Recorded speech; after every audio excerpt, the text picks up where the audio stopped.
Voilà, nous saluons nos frères et sœurs, donc, au travers de la planète Terre, la belle planète appelée Terre. Et nous sommes là, donc, avec Jésus, le Créateur. Il la soutient sur le vide. Alléluia. Et il n'y a personne qui est capable de tenir comme cela dans le vide. Mais notre Dieu est un Dieu tout-puissant. Il crée des choses merveilleuses. Et nous sommes sur ce vaisseau spatial. Amen. Et un jour, nous le quitterons pour aller vers un autre vaisseau spatial appelé ciel. Amen, gloire à Dieu. Et ce matin, évidemment, j'aimerais vous parler particulièrement sur la prière d'intercession. On ne peut pas, je dirais, être chrétien sans parler à Dieu.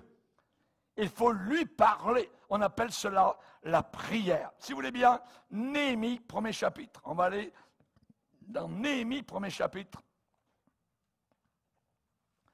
Dans l'Ancien Testament, Néhémie, premier chapitre, et au verset 1er. C'est une situation, je dirais, désastreuse, misérable, et Néhémie a été touché par cette situation. Donc, les murailles de Jérusalem étaient totalement démolies. Et là, donc, il va en parler au premier chapitre, verset 1er. Parole de Néhémie, fils de Hakalia. Au mois de Kisleu, la 20e année, comme j'étais à Suse, donc très loin de Jérusalem, dans la capitale, Hanani, l'un de mes frères, et quelques hommes arrivèrent de Juda, d'Israël.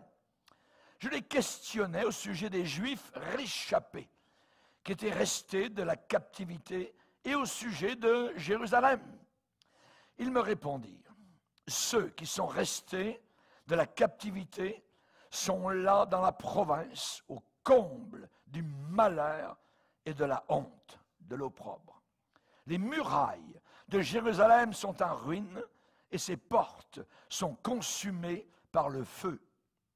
Lorsque j'entendis ces choses, je m'assis, je pleurais et je fus plusieurs jours dans la désolation.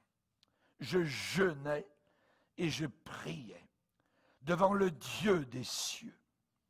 Et je dis, ô Éternel, Dieu des cieux, Dieu grand et redoutable, toi qui gardes ton alliance et qui fais miséricorde à ceux qui t'aiment et qui observent tes commandements, que ton oreille soit attentive et que tes yeux soient ouverts.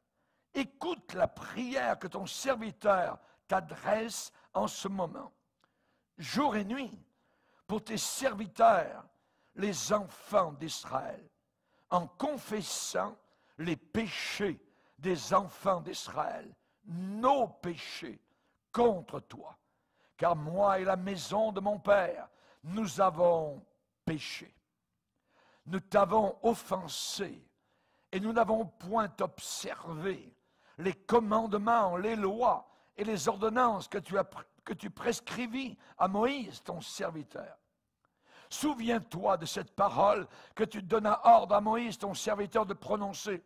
Lorsque vous pécherez, je vous disperserai parmi les peuples.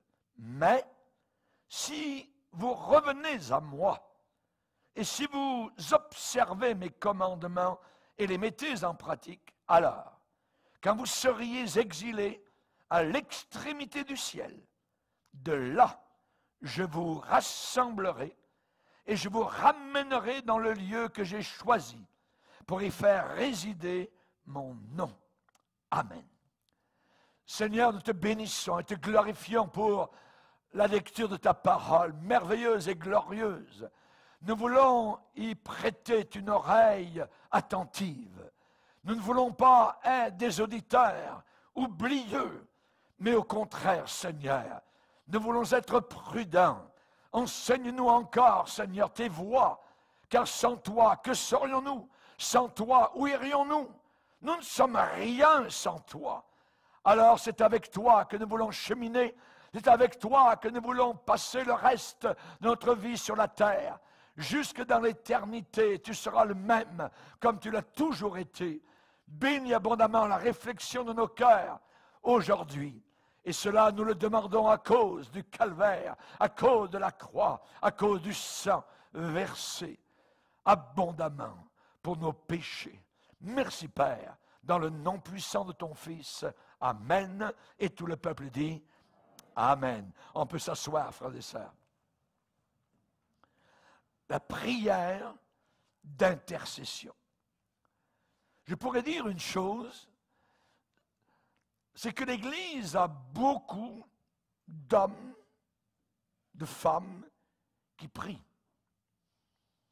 Mais nous avons un problème, c'est que nous avons peu d'hommes et de femmes de prière. On a besoin, dans les jours dans lesquels nous sommes, d'hommes et de femmes de prière. Pas uniquement des gens qui prient de temps en temps, comme cela, un petit 2 minutes en passant, non. On a besoin de personnes qui comprennent la puissance, l'efficacité inimaginable de la prière. Vous savez, je ne peux pas trouver, en ayant étudié la parole de Dieu depuis des années, je ne peux pas trouver un seul endroit dans la Bible où les anges se réjouissent d'avoir une réponse à leur prière. Pas un seul endroit. Pas un seul endroit. Les anges ne connaissent pas la victoire de la prière. Ils adorent, ils bénissent Dieu, ils lui obéissent, mais ils n'ont pas de vie de prière comme nous en avons ici-bas sur terre. Nous parlons de quoi ce matin? Nous parlons de la prière d'intercession. Intercéder demande de la discipline, du courage, je dirais, et de la persévérance. C'est un art qui disparaît totalement actuellement de l'Église apostate de la fin des temps.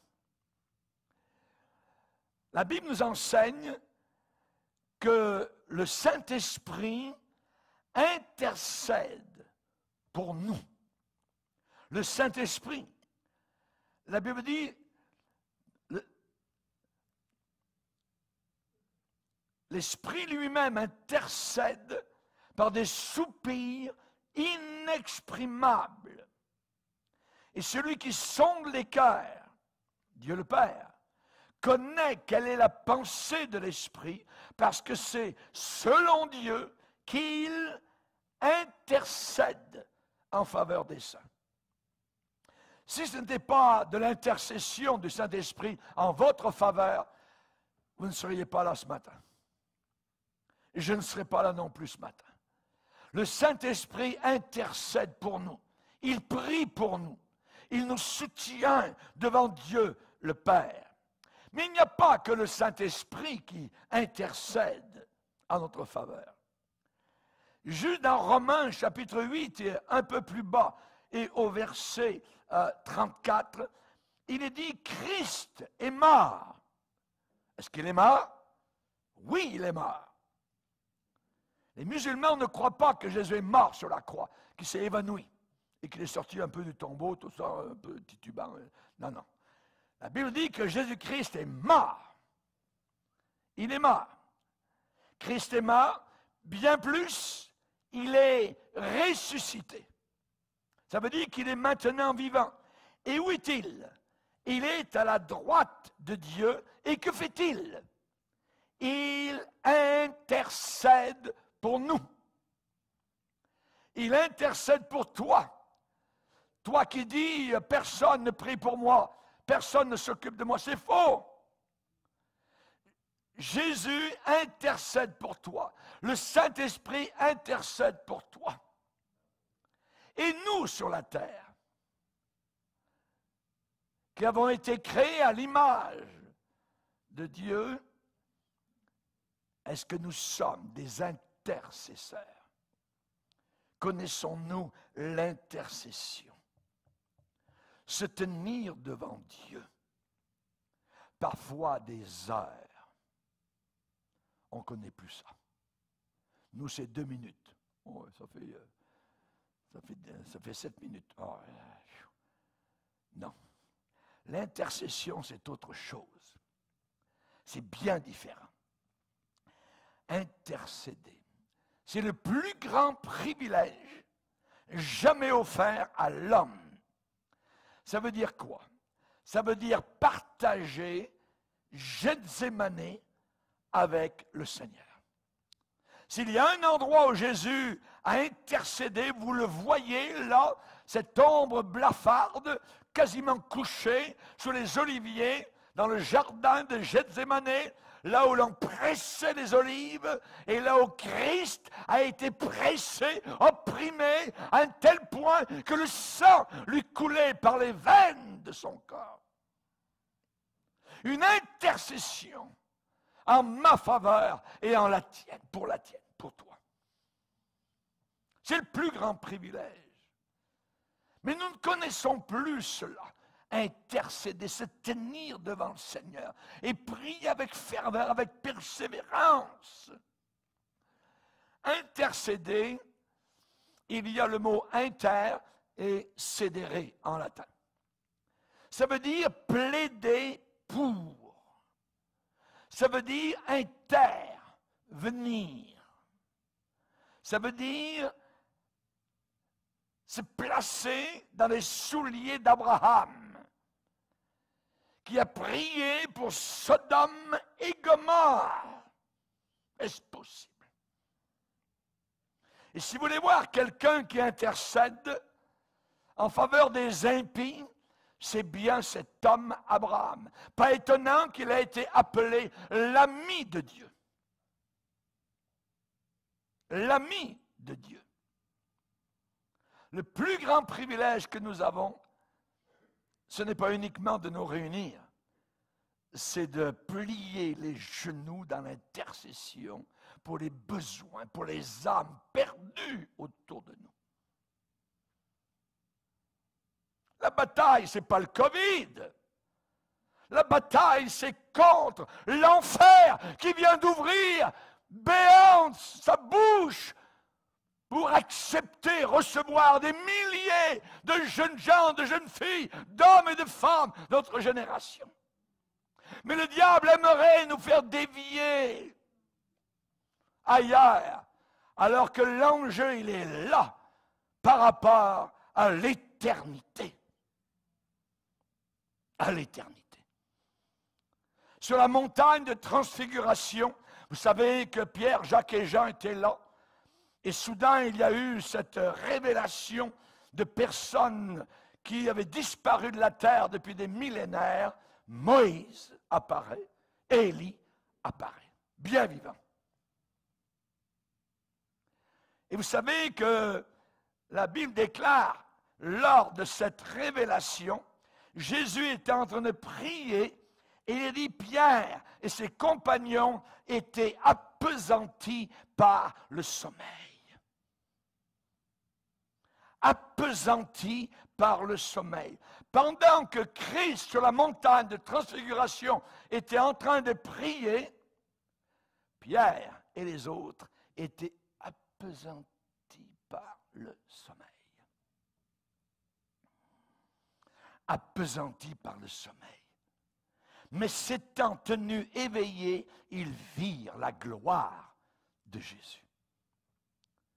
Mais ils étaient appesantis. Ça veut dire qu'ils étaient en train de s'endormir. Ils étaient alourdis.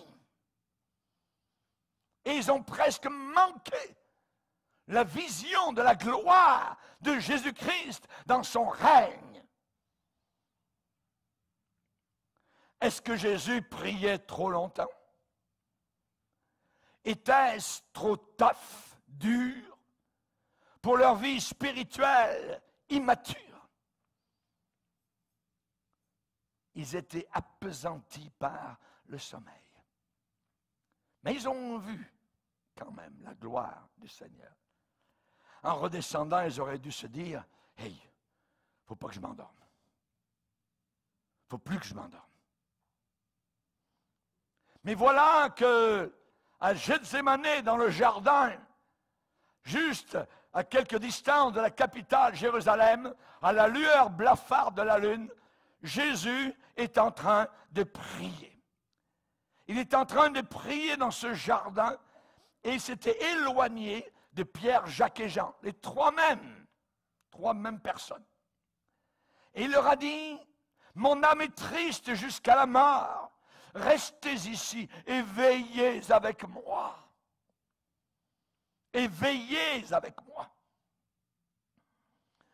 Puis, ayant fait quelques pas en avant, il s'est jeté sur son visage et a prié, « Mon Père, s'il est possible que cette coupe s'éloigne de moi. »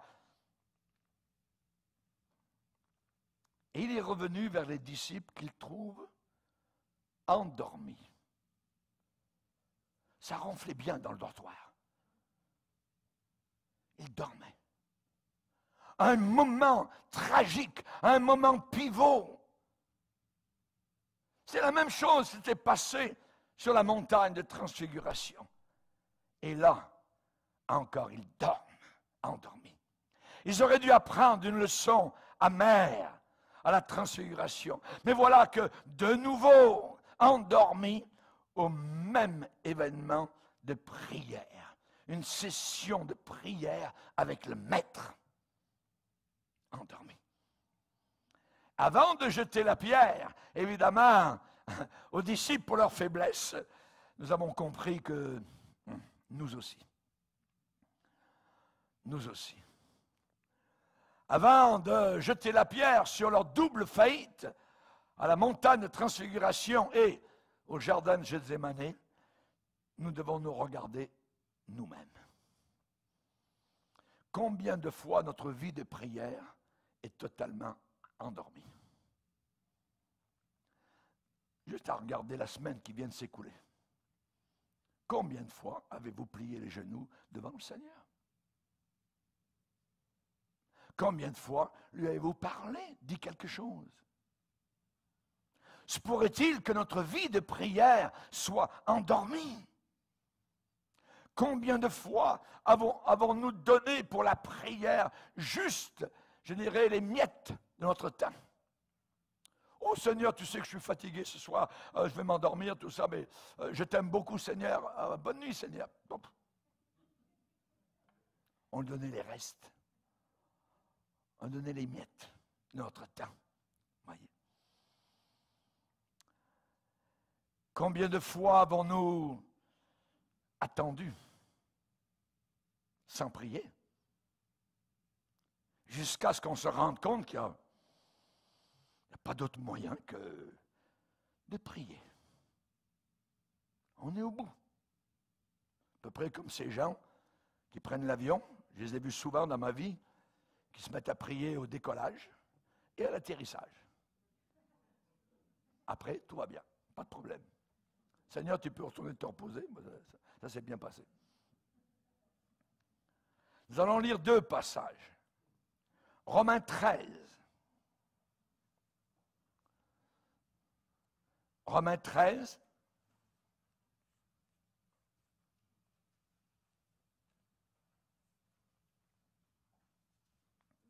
Romains 13, verset 11, il est dit, cela importe d'autant plus que vous savez en quel temps nous sommes, quelle époque nous sommes. C'est l'heure de vous réveiller enfin du sommeil, car maintenant le salut est plus près de nous que lorsque nous avons cru. La nuit est avancée. Le jour approche. Dépouillons-nous donc des œuvres des ténèbres et revêtons les armes, aux armes, citoyens chrétiens. Revêtons les armes de la lumière. Marchons honnêtement comme en plein jour, loin des excès et de l'ivrognerie. Aucun ivrogne ne va au ciel. Ce n'est pas une maladie, être ivrogne. Non, c'est un péché. Loin des excès, loin de l'ivrognerie, loin de la luxure, on parle ici de sexualité, de l'impudicité et des querelles et des jalousies. Mais revêtez-vous du Seigneur Jésus-Christ et n'ayez pas soin de la chair pour en satisfaire les convoitises. Donc, c'est l'heure de vous réveiller. Éphésiens maintenant, chapitre 5. Éphésiens chapitre 5, le verset 10. Examinez ce qui est agréable au Seigneur et ne prenez point part, ça veut dire ne participez pas aux œuvres infructueuses, ça veut dire aucun fruit là, c'est stérile. Aux œuvres infructueuses des ténèbres, aucune participation aux œuvres des ténèbres, mais plutôt condamnez-les, condamnez-les. Oh, vous savez, il ne faut pas condamner, il ne faut pas juger. La Bible dit, condamnez-les. Car il est honteux de dire ce qu'ils font en secret. Mais tout ce qui est condamné est manifesté par la lumière. Ça devient visible par la lumière. Car tout ce qui est manifesté est lumière.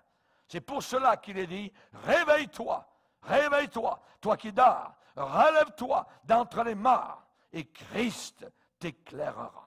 Amen. Alléluia. Donc que Dieu puisse nous aider.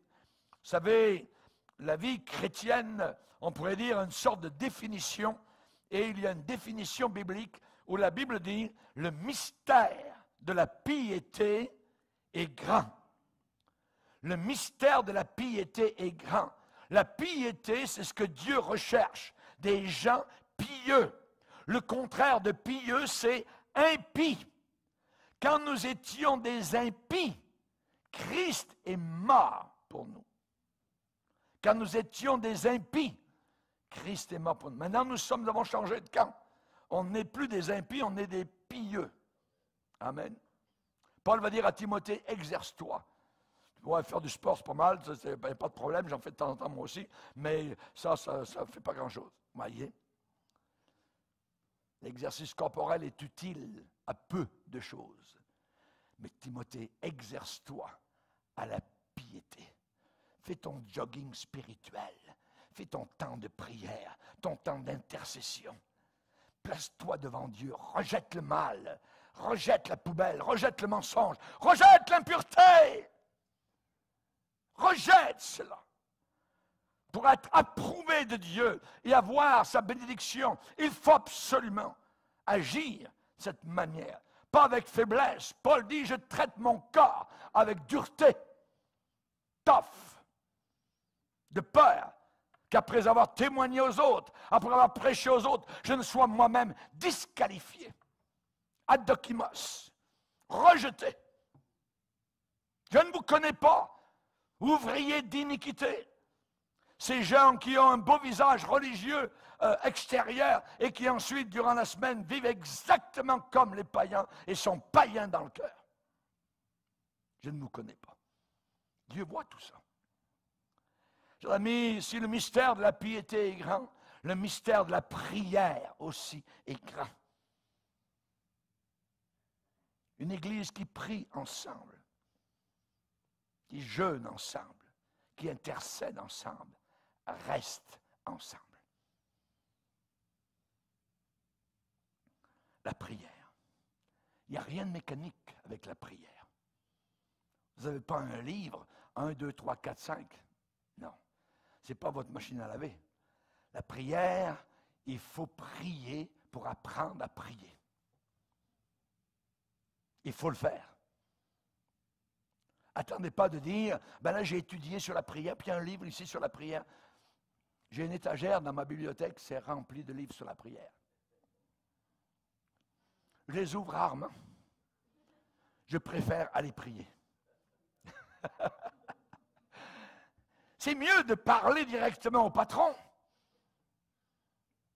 Alléluia. Chers amis, il n'y a rien de mécanique dans la prière. Il n'y a pas de formule. Il n'y a pas de shortcut, de raccourci. Il n'y a pas de passe-droit. C'est de prier. C'est de chercher Dieu. C'est d'intercéder pour les problèmes, pour les besoins, pour les païens, pour les impies. Il est dit dans Isaïe 53 que Jésus à intercéder pour les coupables. Pour les coupables. Connaissez-vous un coupable? Priez pour lui. Priez pour lui. La Bible dit que nous donne un exemple d'un homme de prière qui s'appelait Élie. E-L-I-E. Et dans Jacques chapitre 5, dans le Nouveau Testament, il est dit que Élie était un homme de la même nature que nous. Ça veut dire qu'il n'avait pas une nature surnaturelle, ce n'était pas un arbre et un archange. Non, non, c'était un homme comme vous et moi. Un homme de la même nature que nous, il pria avec instance. Il pria avec instance pour qu'il ne pleuve plus sur la planète Terre. À cause du péché d'Israël. Vous savez, dans certaines parties de la planète Terre actuellement, les courants d'eau sont à sec. Il y a une inquiétude terrible pour l'eau. Des lacs sont asséchés. Il y a des bateliers, leurs bateaux auparavant faisaient traverser des rivières, des lacs pour les touristes, ainsi de suite. Leurs bateaux reposent sur du sable. Il n'y a plus d'eau. Qui contrôle l'eau sur la terre? El Nino? Non, non. C'est Dieu. À un endroit, Dieu a dit, dans un prophète, j'ai fait pleuvoir sur une partie, sur une localisation, et je n'ai pas fait pleuvoir sur une autre partie. Dieu contrôle l'eau. Et il y a un lien direct entre le péché de la terre et l'évolution du climat.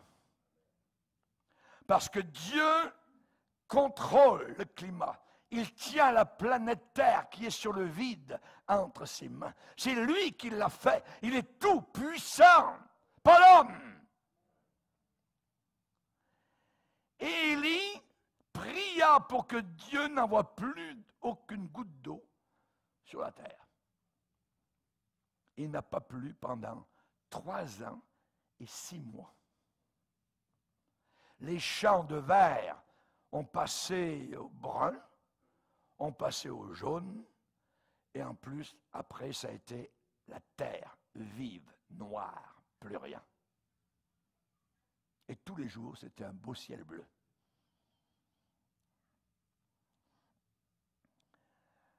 Ça dit, puis il pria de nouveau. Et il tomba de la pluie. La famine a été terminée. Tout cela par rapport à l'intercession. Ce qui veut dire le pouvoir inimaginable qu'il y a dans la prière et que nous méconnaissons actuellement dans l'Église de Dieu. Nous faisons un petit 7 minutes de prière et nous pensons que nous avons renversé des montagnes. Non. Il y a une grande vérité qui est là déposée par rapport à cet événement avec Élie. Lorsque la pluie devait revenir, Élie vivait au temps d'un roi qui était très méchant, qui s'appelait Akab. Et Élie est allé dire au roi Akab, monte, mange et bois, parce qu'il se fait un bruit qui annonce la pluie. Ça veut dire que Élie entendait le ciel parler. Il se fait un bruit qui annonce la bénédiction, qui annonce la pluie de nouveau. Et se penchant contre terre, il mit son visage entre ses genoux. Et dit à son serviteur, monte et regarde du côté de la mer. Et le serviteur monta et regarda. Et il retourne vers Élie et lui dit, Élie, il n'y a rien. Retourne. Il regarde, n'y a rien. Retourne. Il n'y a rien. Retourne. Et ainsi de suite. 7 fois. Et il savait que la pluie allait venir. Et quand le serviteur, au bout de 7 fois, a vu un petit nuage gros comme la paume d'une main, il vient vers Élie. Il n'y a rien, juste un petit nuage. OK, lève le camp, on descend, la pluie s'en vient. Et il dit en quelques instants, les nuages sont venus, sont rassemblés, et il y a eu une forte pluie. Une forte pluie. Qu'est-ce qui se passe ici? Il y a quelque chose de très intéressant. C'est que pendant que Akab mange et boit, il a du fun, lui. Élie, lui, est en train de prier. Il est en train de prier. Et l'Église actuellement, pendant que les païens et l'Église mondaine est en train de sauter, de rocker à l'intérieur de l'Église avec les lumières de toutes sortes de couleurs et les fumées, tout ça, il y a des gens qui prient, qui demandent à Dieu, alléluia, que Dieu envoie encore de son salut. Alléluia. Que Dieu envoie encore des hommes de Dieu, des femmes de Dieu, des serviteurs authentiques du Seigneur. Nous ne voulons pas embarquer dans je dirais, ce TGV qui se dirige vers l'enfer éternel. La vie de prière. Mais Élie,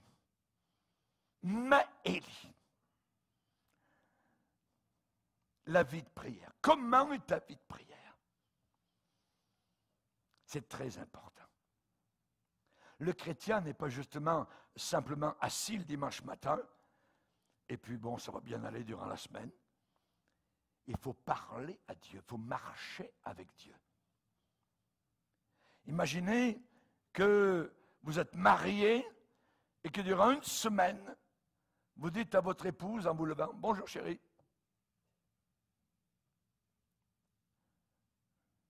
Une fois par semaine. « Bonjour chérie. » Seigneur, bonjour. C'est dimanche matin, c'est pour toi. Bonjour, bonjour Seigneur. Ça ne fera pas un mariage fort. Vous vivez sous le même toit, il n'y a pas de relation. La Bible enseigne que la vie chrétienne, c'est une marche. On marche avec. Les disciples d'Emmaüs marchaient avec Jésus. Ils se côtoyaient. Ils ont parlé, ils ont discuté, Jésus leur a expliqué. Et quand Jésus a disparu après sa résurrection, ils ont dit, notre cœur ne brûlait-il pas pendant qu'il nous parlait en chemin? En chemin. Il faut absolument que Jésus nous parle en chemin. Nous n'avons pas la réponse à toutes les questions, à toutes les directions que nous devons prendre. Nous avons besoin d'avoir en cours de route cette conversation avec le Seigneur pour savoir, pour connaître la vie de prière. La vie de prière. Plaider pour, intervenir, intercéder, se tenir devant Dieu. Vous savez, il y a des gens qui aimeraient avoir des visions de ceci, de cela. Ça existe. Mais généralement, les visions sont reliées à la prière. Ce sont des gens qui prient, qui ont des visions de la part du Seigneur. Saül a eu une vision avant d'être sauvé. Avant d'être sauvé. Il était à Damas. Et Dieu a parlé à un homme dans la ville qui s'appelait Ananias. Ananias, tu vas aller dans telle rue. Parce que dans telle maison, il y a un homme, il prie. Et il a vu, en vision, un homme du nom d'Ananias qui entrait. Dieu a envoyé une vision à Saul de Tarse. Il était knock-out. il ne voyait plus. Il était là, j'imagine, allongé dans cet appartement, dans la rue La Droite, dans cette maison. Il n'a pas mangé ni bu pendant 3 jours. Que pensez-vous qu'il faisait? Il priait. Il priait. Il ne revenait pas. Celui qu'il combattait était le Messie.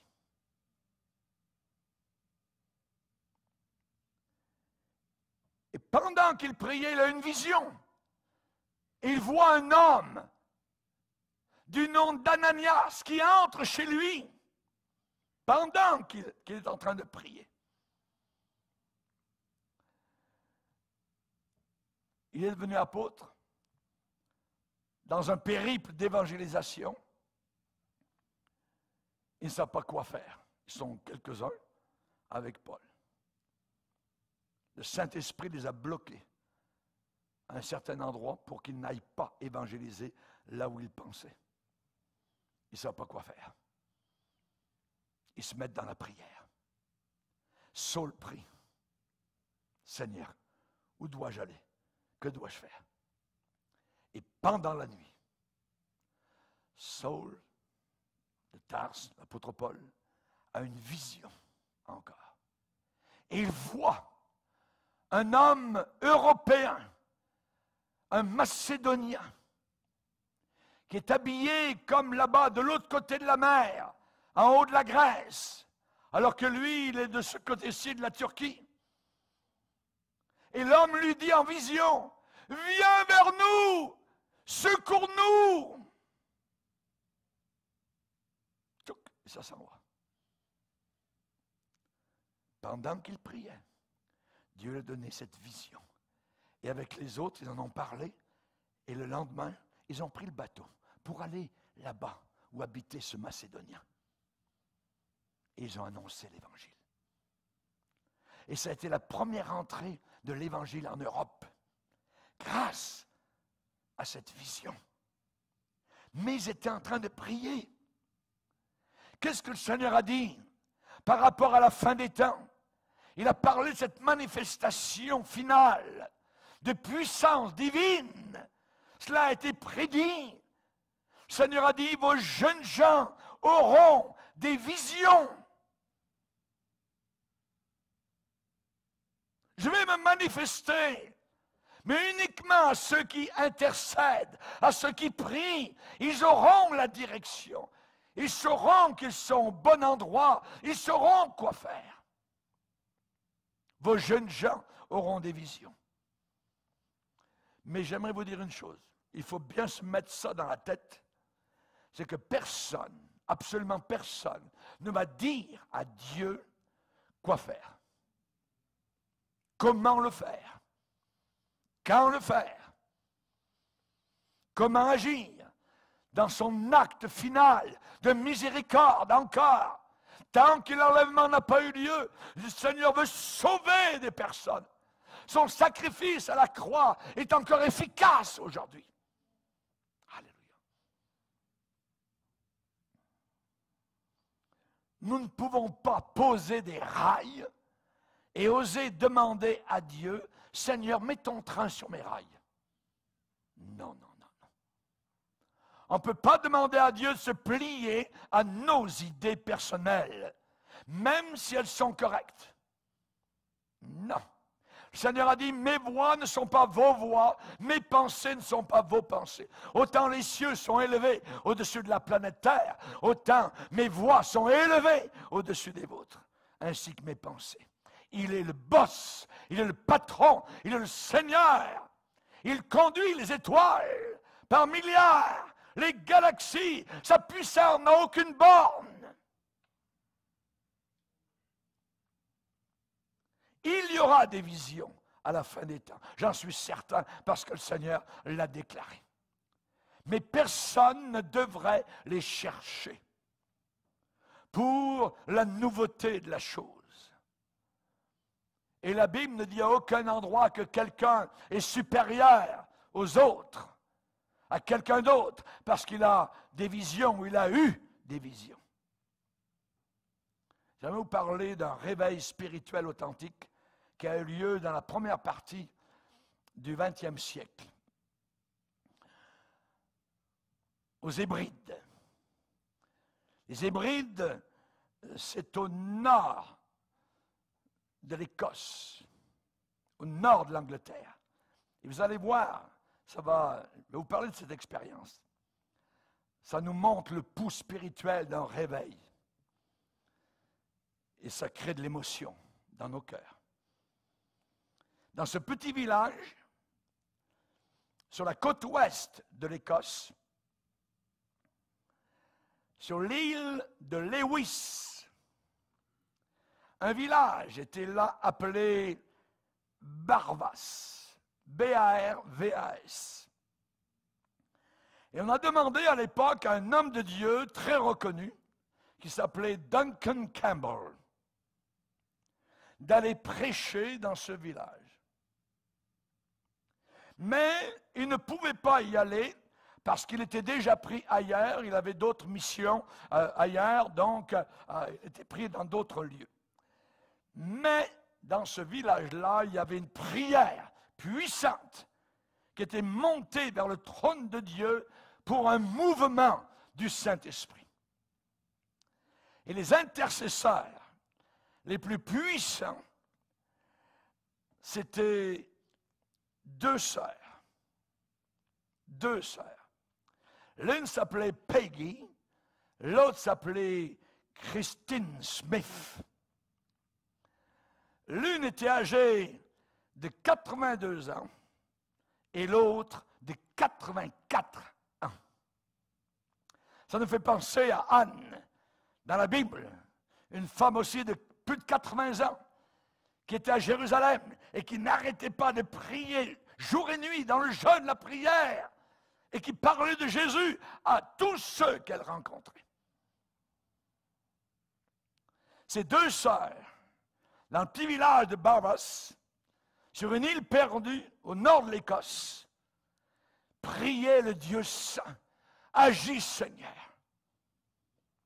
L'une, 82 ans, l'autre, 84 ans.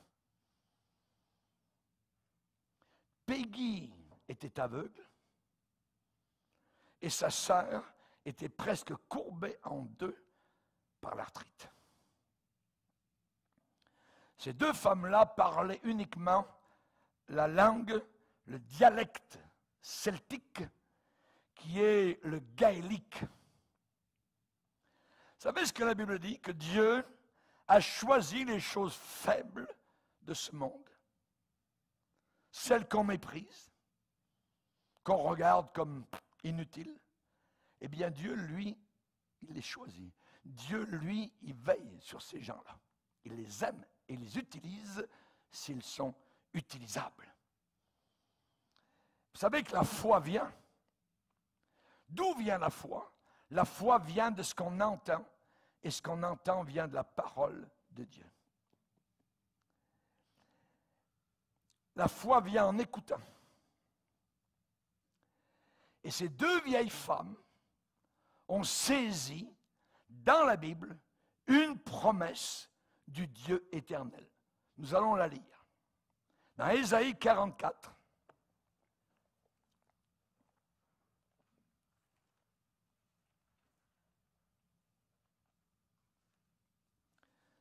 Ésaïe 44 et le verset 3.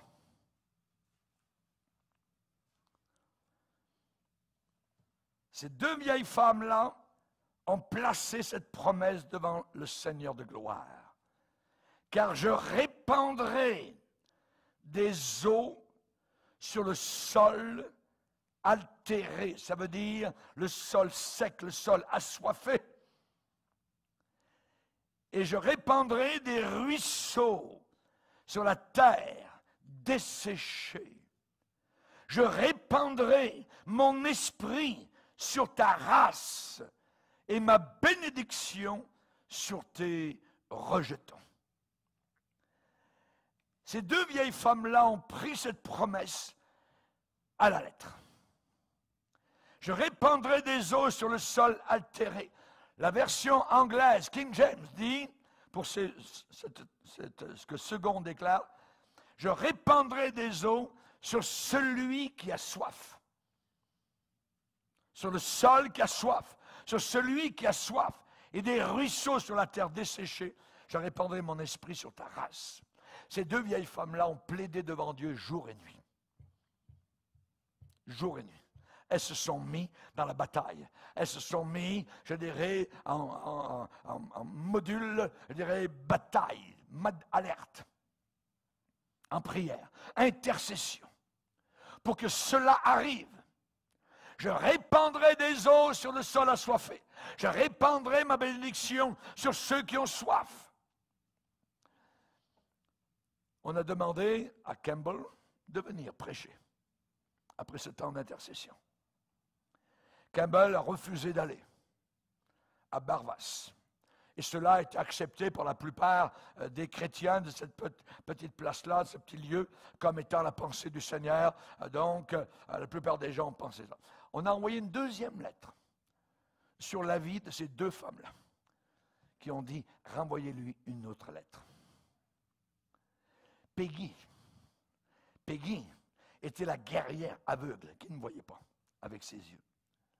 Elle ne voulait rien entendre de ce que le prédicateur ne pouvait pas venir dans son village. Elle a refusé cela. Elle avait la promesse.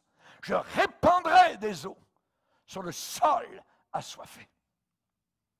Son esprit disait, comme Jacob a dit un jour au Seigneur, je ne te laisserai pas partir avant que tu m'aies béni. Alléluia.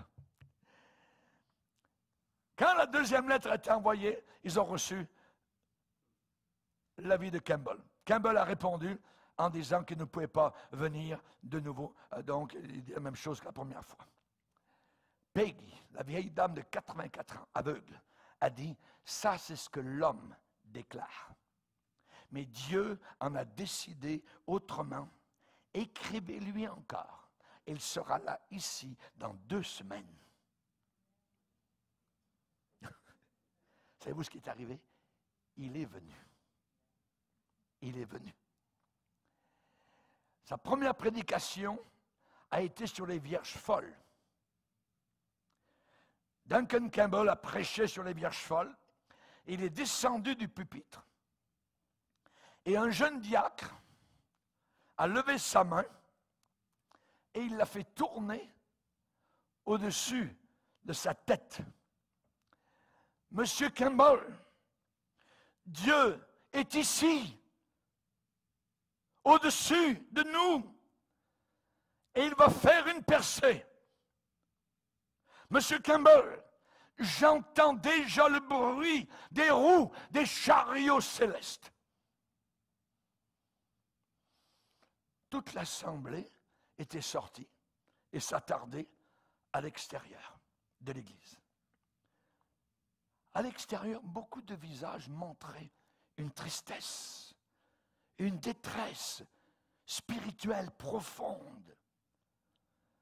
Soudain, un jeune homme qui était surchargé, qui avait un cœur chargé pour les perdus, a éclaté dans un cri d'agonie et sa prière était en flammes. Et il était si chargé qu'il est tombé à genoux, prostré sur le sol. Les gens sont retournés à l'intérieur de l'église en voyant ce qui se passait. Et beaucoup ont commencé à chercher le Seigneur. Il y avait une grande tristesse et il y avait une repentance pour le péché. Et le réveil venait de commencer là. Et tandis que le Seigneur travaillait dans la bâtisse de l'église, Peggy et sa sœur étaient en train d'intercéder au trône de la grâce pour que Dieu agisse. Et Peggy a envoyé un message à M. Campbell. Et écoutez le langage avec lequel cette vieille dame a écrit au prédicateur. Nos oreilles sont habituées à notre genre d'évangélisation, de MAD, de TV, de club ci et ça. Voyez, regardez ce qu'elle a dit. Nous avons bataillé, nous avons lutté au travers des heures de la nuit. On a refusé un non. Est-ce que Dieu n'avait pas promis? Est-ce que Dieu n'allait pas accomplir sa promesse d'Ésaïe 44? Elle dit, Dieu est un Dieu qui garde son alliance. Il doit rester vrai à ses engagements d'alliance. Est-ce qu'il nous a trompés? Jamais. Avant même que la lumière du matin ne paraisse, nous avons vu l'ennemi se retirer et notre merveilleux agneau prendre l'endroit et occuper les lieux. Maï! Quelle puissance! Et quand on demanda qu'est-ce qui a fortifié ces vieilles dames, qu'est-ce qui les a supportées dans leur foi, dans ce combat de prière, Peggy, la vieille de 84 ans, a répondu, nous avions l'assurance de Dieu, nous étions conscients de Dieu et ça a créé une confiance dans nos âmes. On a refusé d'accepter la défaite. Alléluia. Maintenant, les prédicateurs supposément sont des oints de Dieu. La Bible dit, ne touchez pas à mes oints, ne faites pas de mal à mes hommes. Mais qu'arrive-t-il si l'homme de Dieu n'entend pas le Seigneur? Celui qui a écrit la biographie de Duncan Campbell, c'est Andrew Wesley. Et il a écrit que Peggy avait une intimité sainte avec Dieu. Avec Dieu.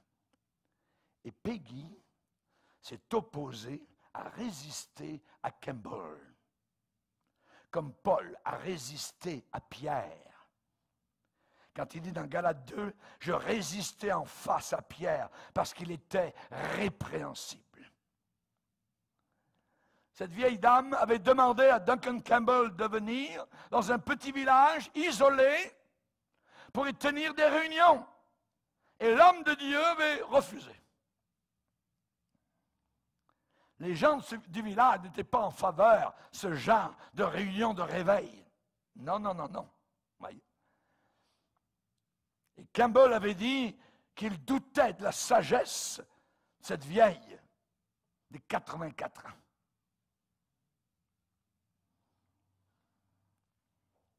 Quand Campbell avait dit cela à son arrivée à la vieille, avec ses yeux aveugles, a tourné sa tête de là où partait la voix de Campbell.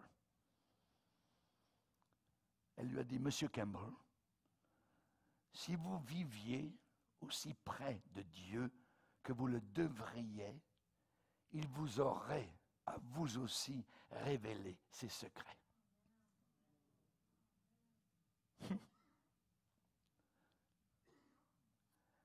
Nous ne vivons pas assez proches de Dieu. Il faut s'approcher de Dieu pour connaître les secrets de Dieu. Dans le psaume 25, il est dit, les secrets de l'Éternel sont pour ceux qui le craignent. Jésus a dit, je ne vous appelle plus serviteur, je vous appelle ami. À un ami, on dit des choses qu'on ne dit pas aux autres. Et le Seigneur voudrait nous dire des choses. Il veut nous parler. Mais nous ne sommes pas assez proches. Nous ne marchons pas suffisamment près de lui. Duncan Campbell a accepté la réprimande. Il s'est agenouillé à côté de Peggy, la vieille, la guerrière de prière. Et vous savez ce que cette femme a dit dans sa prière, alors que Campbell était à genoux à côté d'elle? Seigneur, tu te rappelles ce que tu m'as dit ce matin? Que dans ce village, tu allais sauver 7 hommes qui seront les piliers de l'église de mes pères. Seigneur, j'ai donné ton message à M. Campbell et il ne semble pas préparé à l'accepter. Seigneur, donne-lui la sagesse parce qu'il en a vraiment besoin. Duncan est allé au village et il a prêché dans la grande pièce d'une grande maison. Son message, acte 17. Dieu sans tenir compte des temps d'ignorance, annonce maintenant à tous les hommes et en tout lieu qu'ils doivent se repentir. Avant la fin de la prédication, beaucoup pleuraient dans la salle sur leurs péchés.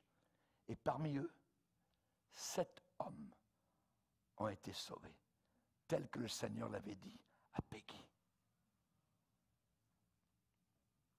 Veillez et priez, a dit le Seigneur. Si Dieu change nos nuits en jours, ça ne devrait pas nous gêner. Il y a des gens qui pensent qu'ils font une dépression parce qu'ils ne dorment pas. C'est peut-être Dieu qui vous enlève le sommeil. N'allez pas prendre des pilules pour dormir. Si Dieu veut vous réveiller à 3h30 du matin pour prier, un des grands pasteurs de Queensway Cathedral à Toronto était réveillé en Europe quand il était en mission tous les matins à 3h30. Et il savait, c'était Dieu qui le réveillait. Nous ne connaissons pas suffisamment Dieu. Dieu veut qu'on intercède, qu'on prie pour les perdus, qu'on prie pour quelqu'un peut-être au Zimbabwe, je ne sais pas. L'intercession fait le tour de la planète Terre. Aux yeux de Dieu, la planète Terre est comme un petit village. Il y a des besoins pour mon frère au Brésil, peut-être. Il y a peut-être des besoins pour ma sœur, là-bas, au nord de l'Allemagne. Et Dieu veut que nous intercédions.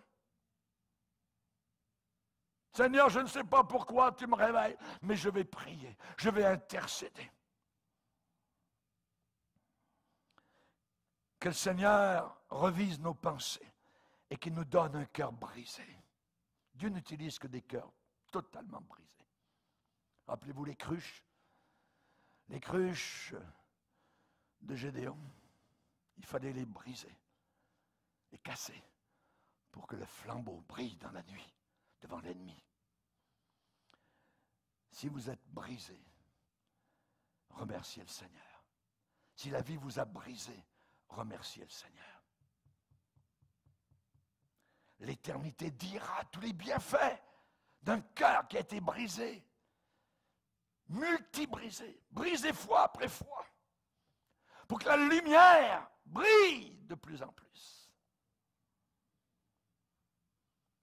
Cette femme aveugle qui est au ciel nous fera peut-être honte. Sa sœur, Christine Smith, nous fera aussi honte, peut-être. Courbée en deux par l'arthrite, en train de prier jour et nuit pour que Dieu sauve, que Dieu agisse. Et ce réveil s'est répandu. Le réveil des Hébrides a été connu dans le monde entier. Des centaines, jusqu'à ce que les gens ne dormaient plus la nuit. Les lumières des villages étaient allumées en pleine nuit. Les gens soudainement pensaient à l'éternité. Dieu a enlevé le sommeil. Dieu les aimait tellement. Il a tellement aimé son Fils. Et le sacrifice a été d'un prix inimaginable que Dieu ne laissera pas aller en enfer des multitudes sans qu'il ne soit averti, sans que la sonnette d'alarme ne sonne, sans qu'il y ait des intercesseurs qui se tournent vers Dieu dans la prière en disant « Seigneur, Seigneur, sauve, libère ». On a besoin de passer dans l'Église de Dieu à une autre vitesse. Comme Élie, se pencher contre terre, mettre son visage entre nos genoux. Qu'importe si les croyants pensent que nous sommes fous. Parce qu'on s'en fout. Au grand jour, nous ne serons pas tristes d'avoir eu, je dirais, la grâce de prendre du temps à part pour prier. Tandis que la plupart, comme Akab, perdaient leur temps dans les vanités, à manger, à boire, à sauter, à rocker, à danser. Aux armes, citoyens! Église de Dieu!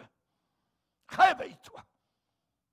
Cette génération n'appartient pas à ceux qui sont rapides ou à ceux qui sont forts, mais elle appartient aux peu, aux peu qui combattent le mal, à ceux qui ont la révélation de la parole de Dieu, qui rejettent Baal, qui n'embrassent pas les pieds de Baal, mais qui font partie des 7000 du temps d'Élie, qui n'ont pas fléchi les genoux devant Satan. Seigneur, s'il te plaît, fais de notre Église des gens qui prient, qui intercèdent, qui veulent voir des sauvés. De toute façon, l'Église a tout essayé, et en essayant tout, elle s'est ramassée rétrograde et apostate. Au lieu de s'en tenir à la prière, je répandrai des eaux sur ceux qui ont soif et des ruisseaux sur la terre sèche. Je répandrai mon esprit sur ta race et ma bénédiction sur tes rejetons. Amen. Baissons nos têtes et prions le Seigneur.